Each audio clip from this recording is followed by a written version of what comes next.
To create a FieldView account, start by navigating to www.climate.com. Select Create Account in the top right corner of the screen. Complete the following fields: first name, last name, email address, password, and phone number.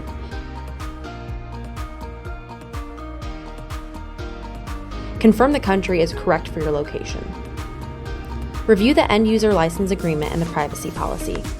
Click the checkbox to confirm you agree.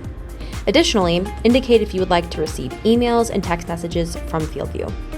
Select Create Account, then you will get a prompt to verify your email address. An email will automatically be sent to the address that was identified. Open that email, select Verify my email address, and then continue with a normal account creation.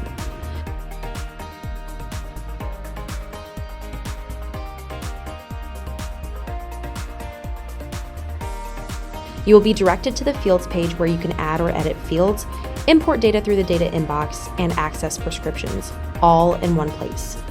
If you have any additional questions about setting up your FieldView account, please contact our support team or visit our Knowledge Center.